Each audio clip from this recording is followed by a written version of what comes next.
Good morning, dear students. I hope you all are fit and healthy. Welcome to Hindi class. Today in Hindi class, we will start chapter number 10, Surdas के पद. Yes बेटा, सबसे पहले हम करेंगे कवि परिचय. सूरदास के पद में जो पद हैं वो किसने लिखे हैं? सूरदास जी ने. ठीक है. भक्ति काल की कृष्ण भक्ति शाखा के प्रमुख कवि सूरदास जी का जन्म ब्रिज प्रदेश के रुणकता नामक ग्राम में सन 1479 में हुआ था. कहाँ हुआ था? ब्रज प्रदेश के रुणकता नामक ग्राम में 1479 में हुआ था. इनकी प्रसिद्ध रचनाएं सूरसागर, सूर सारावली, साहित्य लहरी.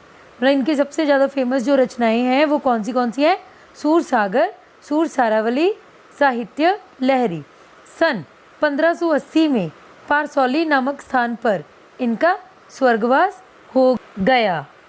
सूरदास हिंदी के महान कवि और श्री कृष्ण के अनन्य भक्त थे. इन्होंने श्री कृष्ण भक्ति में अपना सारा जीवन समर्पित कर दिया था. प्रस्तुत पदों में पहले पद में सूरदास ने भगवान श्री कृष्ण के प्रति अपनी भक्ति की प्रकाष्ठा को प्रदर्शित किया है. वे जहाज़ के उस पंछी की भांति है जो घूम फिरकर जहाज़ पर ही लौट आता है. उसका मन कहीं शांति प्राप्त नहीं करता. और दूसरे पद में वे कहते हैं कि जिसके ऊपर प्रभु की कृपा हो जाती है उसके लिए असंभव कार्य भी संभव हो जाता है.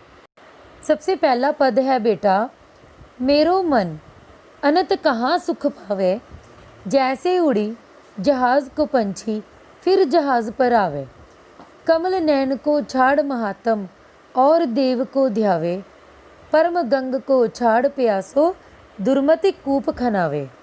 जह मधुकर अम्बुज रस चाख्यो, क्यों करील फल भावे, सूरदास प्रभु काम धेनु तज, छेरी कौन दुहावे.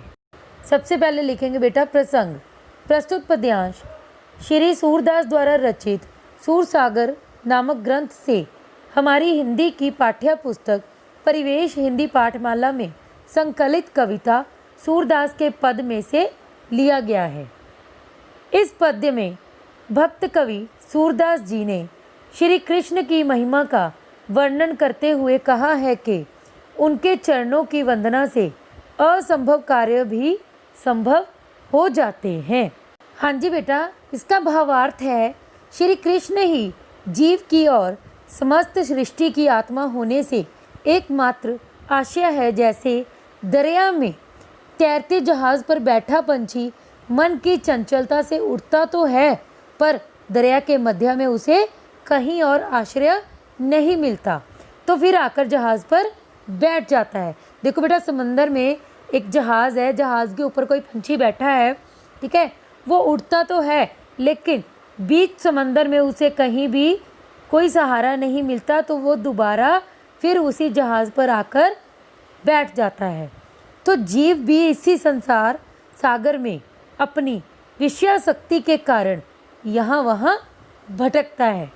ठीक है. कमल नयन श्री कृष्ण के महात्म्य को जाने बिना जो अन्य का भजन करते हैं वे तो ऐसे मूढ़ हैं जो पास बहती गंगा को छोड़कर कुआं खोदकर प्यास बुझाने का सोचते हैं. देखो बेटा, जो व्यक्ति श्री कृष्ण की भक्ति को छोड़कर किसी और का भजन करे तो वो व्यक्ति जो है वो मूर्ख है. ठीक है. किस प्रकार? जैसे पास बहती गंगा को छोड़कर कोई व्यक्ति कुआं खोदकर उसमें से पानी पीकर प्यास बुझाने के बारे में सोचता है, वैसे ही श्री कृष्ण की भक्ति को छोड़कर किसी अन्य का ध्यान करना मूर्खता है. भंवरा कमल का रस चख ले तो क्या फिर वह कभी क्रील जैसे कड़वे फल को चखेगा? क्रील बेटा, जैसे नीम का फल कड़वा होता है वैसे क्रील के फल जो होते हैं वो कड़वे होते हैं. तो जो भंवरा कमल का रस चखता हो तो क्या कभी वो क्रील जैसे कड़वे फलों को चखेगा? नहीं. तो सूरदास जी कहते हैं कि कामधेनु को छोड़कर वह व्यक्ति मूर्ख ही होगा जो छेरी यानी बकरी को दुहेगा। ठीक है, कामधेनु बेटा एक गाय है जो हमारी इच्छाएं पूर्ण करती हैं, तो उसको कामधेनु गाय कहते हैं। ठीक है, तो कामधेनु गाय को छोड़कर वो व्यक्ति मूर्ख होगा जो बकरी को दुहेगा, मतलब बकरी का दूध निकालेगा। यहाँ भक्तों की भगवान के प्रति अनन्यता की ऊंची अवस्था दिखाई गई है। जीवात्मा परमात्मा की अंश स्वरूप है। जो जीवात्मा है वो परमात्मा का ही एक अंश है। अंश मतलब हिस्सा है। उसका विश्रांति स्थल परमात्मा ही है, मतलब परमात्मा पर के पास जाकर ही उसको शांति मिलती है, विश्रांति मिलती है। अन्यत्र उसे सच्ची सुख शांति कहीं नहीं मिलती। प्रभु को छोड़कर जो इधर उधर सुख खोजता है वह व्यक्ति मूर्ख है। कमल रसा स्वादी भ्रमर, भला करील का कड़वा फल क्यों चखेगा। कामधेनु को छोड़कर बकरी कौन मूर्ख दुहेगा। अर्थात श्री कृष्ण को छोड़कर हमें किसी अन्य का ध्यान मन में नहीं लाना चाहिए। दूसरा पद है बेटा, चरण कमल बंदो हरिराई, जाकी कृपा पंगु गिरि लंघे, अंधे को सब कुछ दर्शाई। बहिरो सुने मूक पुने बोले, रंक चले सिर छत्र धराई। सूरदास स्वामी करुणा में, बार बार बंदो तेहि पाई। ठीक है जी, अब इसमें सूरदास जी क्या कहते हैं। शिरोमणि सूरदास श्री कृष्ण के कमल रूपी चरणों की वंदना करते हुए कहते हैं कि इन चरणों का प्रभाव बहुत व्यापक है। इनकी कृपा होने पर लंगड़ा व्यक्ति भी पर्वतों को लांघ जाता है। जाकी कृपा पंगु गिरि लंघे।